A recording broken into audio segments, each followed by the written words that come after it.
बना दिया जो कहीं आज तक शिक्षक भी नहीं रहा। बहन जी, अगर आपने वोट नहीं दी, किसी और ने वोट दी, वोट देने वाला कोई पाकिस्तान से खालिस्तान से नहीं आता। आपके भाई बंधु थे, उन्हें वोट डालने वाले, हम भी उनके सामने चुनाव लड़ेंगे। आप हमारे बारे में भी जान के देखो। खैर, मैं माफी चाहूँ। देखो जी, मैं भी आपकी तरह शिक्षक हूँ, ITS इंजीनियरिंग कॉलेज में प्रोफेसर हूँ। डॉक्टर कुलदीप मलिक मेरा नाम है। मेरी धर्मपत्नी अमेरिकी यूनिवर्सिटी में रही, डॉक्टर प्रियंका मलिक, अभी गंगोटिया यूनिवर्सिटी में प्रोफेसर है। मम्मी पिताजी आपकी तरह सरकारी विद्यालय में शिक्षक थे, बाबा जी भी शिक्षक रहे। मैं तो इस देश में कुछ मुद्दों को लेकर काम कर रहा हूँ। वे मुद्दे है शिक्षा का, स्वास्थ्य का, पर्यावरण का।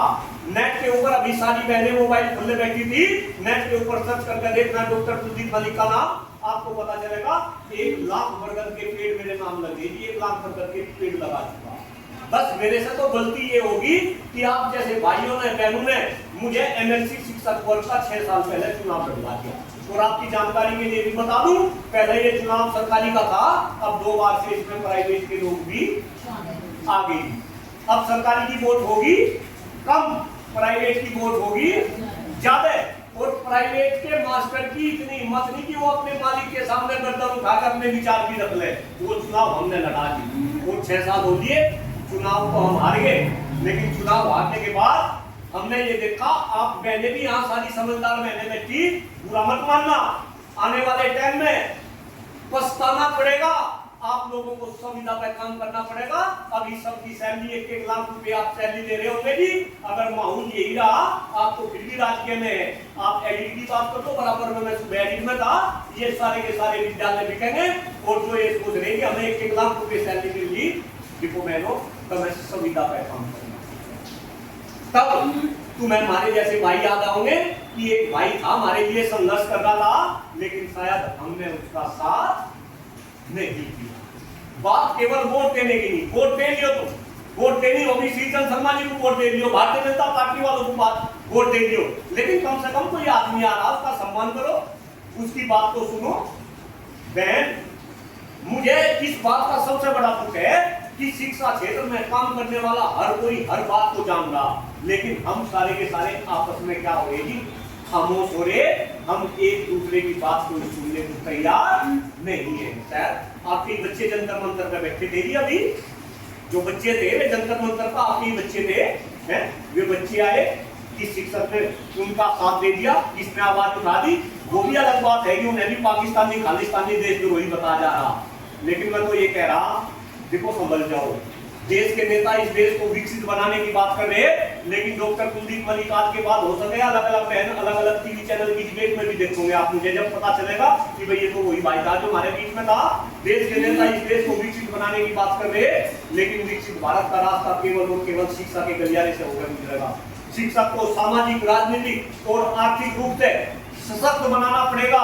शिक्षक को भी जागरूक होना पड़ेगा। आप मुझे बताओ, अगर शिक्षक ही सारी बात समझते हुए खामोश है, अगर शिक्षक अपनी लड़ाई नहीं लड़ सकता, अगर शिक्षक अपने आप को नहीं बचा सकता, अगर शिक्षक आपस में एक दूसरे का सम्मान नहीं कर सकता, तो ये देश कहां जाएगा। देखो बहन जी, ज्यादा कुछ ना कहते हुए मुझे फिर लग रहा छुट्टी का समय, मैं आपका समय ले रहा, आप मेरी भावनाओं को समझो। मुझे वोट दो या ना दो, कम से कम सारी बहन अपना आशीर्वाद और अपनी दुआएं को दे सके। नहीं बनना डॉक्टर कुलदीप मलिक को देता, मैं तो केवल और केवल तुम्हें जागरूक करने के लिए अपने घर से निकलना। मेरी मिसेज ने PhD कर रखी, उसकी PhD मैनेजमेंट में, मेरी PhD कंप्यूटर साइंस में। कंप्यूटर साइंस में 7 वाले सारे इंजीनियरिंग कॉलेज के डायरेक्टर बन गए या BC बन गए, लेकिन मैं पेड़ लगाता फिर रहा और तुम्हें जागरूक करने का काम कर रहा। अगर आप लोग जागरूक होंगे तो आप भी बचोगे और आप हमारे जैसे इंसान को वोट भी दोगे। और अगर आप जागरूक ना हुए तो ऐसे खत्म हो जाओगे, ऐसे खत्म हो जाओगे, झुक कर गधे के सिर से सींग चला जाए। मैंने कुछ गलत कहा हो, देखो हाथ जोड़ के समाप्त की। अदरवाइज चुनाव अगर मुझे जीतना तो पता नहीं ऊपर वाला क्या चाह रहा। मैं फिर कह रहा, प्राइवेट क्षेत्र में कब तक सोच लो मेरे बारे में, प्राइवेट क्षेत्र में काम कर रहा।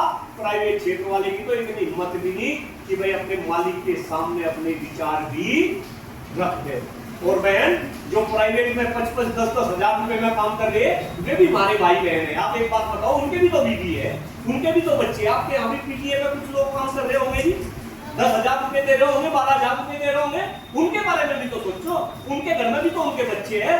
आज प्राइवेट क्षेत्र में काम करने वाला मास्टर अपने बच्चों को अच्छी जगह पढ़ा नहीं पा रहा। मैं अपना एग्जाम्पल दे रहा थी, मेरे बड़ा बच्चा दैनिक यूनिवर्सिटी से बीटेक करके अभी जॉब ढूंढ रहा, अभी फोन आता को पापा एक कंपनी में गया, वहां भी उसका नहीं हुआ। 6 लाख रुपए एक साल की फीस दैनिक यूनिवर्सिटी में है। मैं अपने बच्चे को कैसे भाई 10,000 रुपए वाला मास्टर कैसे अपने बच्चों को पढ़ाएगा? घर का खर्चा नहीं चलता। और जिन्हें तब एमएनसी बना रहे, अगर मास्टर मौजूद में कोई मर भी गया तो ये उनके घर तक भी जाना पसंद नहीं करते। मैं तो केवल ये लड़ाई लड़ रहा, थारे स्वाभिमान की, थारे सम्मान की लड़ाई लड़ रहा कि तुमने पहली बार एक ऐसे आदमी को एमएलसी बना के भेज दिया जिसका शिक्षा से कोई संबंध नहीं रहा, जो कहीं मास्टर नहीं रहा। एक बात बताओ, अगर कोई मास्टर कहीं नहीं रहा, उसकी तो ग्रेजुएशन की डिग्री भी फर्जी है, पता तो कर लो मैं किसकी बात कर रहा। तो बहन, अगर आपको ऐसा लगे कि इस भाई का सहयोग होना चाहिए, एक बार चुनाव लड़ लिया, फिर चुनाव लड़ूंगा, एक बार हरवा दिया, फिर हरवा दियो, लेकिन जब तक जीऊंगा केवल और केवल खाली बात करूंगा। और मरने के बाद भी मेरी आत्मा तुम्हें जागरूक करने का काम करेगी।